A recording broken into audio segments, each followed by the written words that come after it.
The next book is one that I think Mirror is going to like a lot. It's Analysis by Leap and Loss. Let's see what it covers. So we have, first part is measure and integration. Then we have LP spaces, rearrangement inequalities, integral inequalities, the Fourier transform.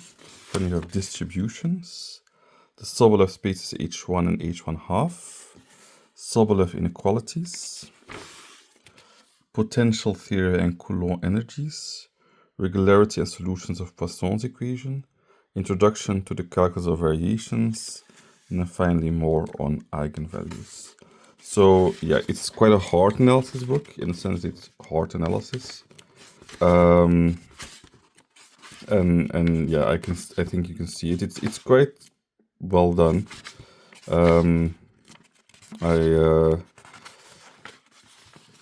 like this book, and it covers some topics that you won't really see much in other books. But yeah, I think it's particularly well done. I really do enjoy this book. Here, the Hardy-Littlewood inequality, well known to Mirror, of course. Yeah, definitely worth going through. Next one is, I think, Brouwer will like and Crimson will not. It's called The Mathematical Radio, Inside the Magic of AM, FM, and Single Sideband by Paul Nagin. And in the preface of his book, he dedicates the book to Hardy, in jest, of course, since Hardy is the one that says that math should be useless, and he's proud his math has no uses. And this book basically shows the converse of this, that the math in this book is all very useful, and it comes from useful applications, and it leads to useful applications. So it covers radio mathematics, oscillators and transmitters, more radio mathematics, circuits that multiply, the AM radio receiver, SSB radio, and FM radio, American AM broadcast radio, a historical postscript. So yeah, it's all about mathematics of radio, signal processing, Fourier transforms, Fourier integrals, that kind of thing. It's like all of Nagin's book, it's extremely well done, extremely interesting book.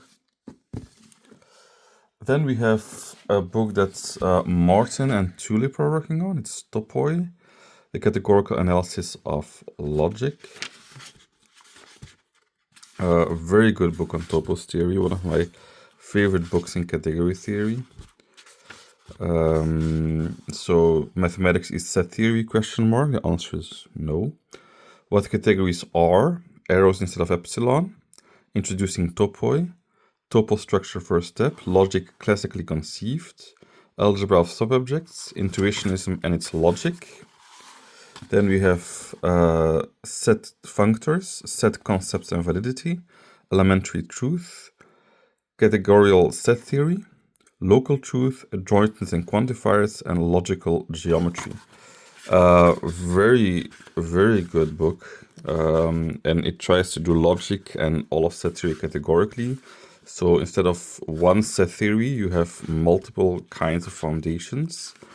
A set theory is called a topos, and you have very different ones. You have multiple toposes. We have a topos with multiple empty sets, for example, which is like just weird. And these provide foundation of all different kinds of mathematics and very interesting kinds of mathematics. I'm not sure if Quentin is really that much into category theory. Otherwise, if he would be, then I think this book is exactly for him. And he would like this book a lot, but yeah, I'm not sure. Next book is on computer networking, a top-down approach by Kurose and Ross. So it's about basically computer networks and internet and all of that kind of stuff.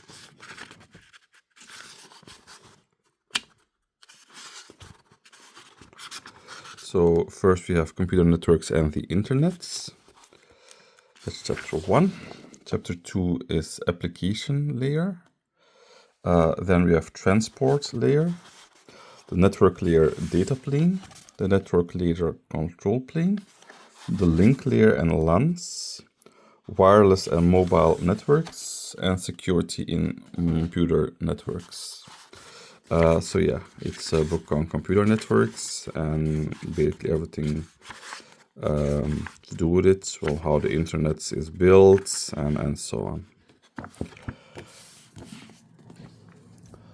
Next we have here nonlinear function analysis and applications, part 2a. I have the other part as well, but they're not here right now. By Zeidler, linear monotone operators.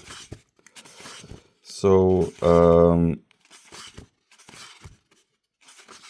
we have here a variational problem, the Ritz method, and the idea of orthogonality.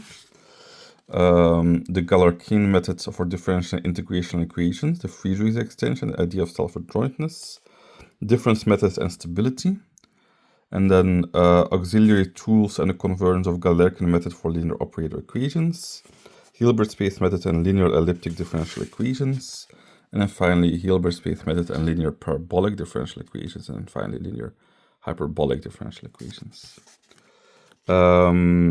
So yes, Zeidler is a very encyclopedic book.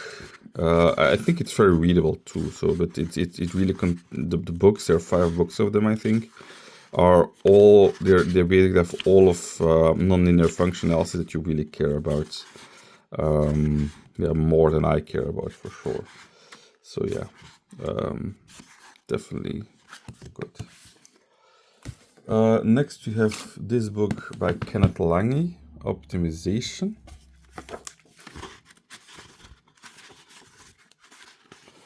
So we have elementary optimization, the 7 C's of analysis, the gauge integral, one of the few books that actually does the gauge integral, differentiation, Karush-Tucker theory, convexity, block relaxation, the MM algorithm, the EM algorithm, Newton's method and scoring, conjugate gradient and quasi-Newton, analysis of convergence. Then we have penalty and barrier methods, convex calculus, feasibility and duality, convex minimization algorithms, the calculus of variations, and then the appendices.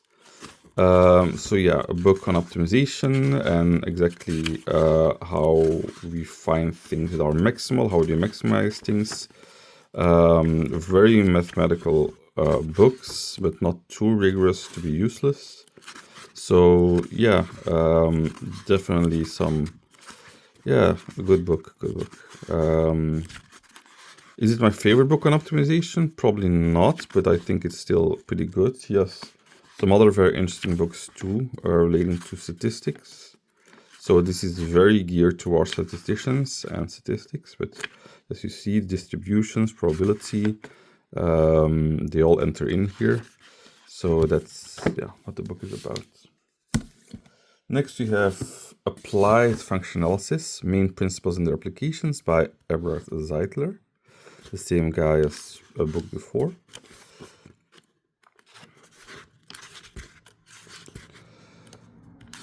So we start with the Hahn-Banach theorem and optimization problems, variational principle and weak convergence. Then we have principle of linear function analysis, implicit function theory, Fredholm operator. So it's a very applied look at things. They really show how it is useful in solving certain equations and how it can be used in, for example, optimization in quantum physics and so on. So yeah, not my favorite function analysis book, but still pretty good. All right, next we have a non-math book. It's the Upanishads in Dutch. So yeah, it's basically a big introduction, and then we have the entire Upanishads in Dutch. Very nice read.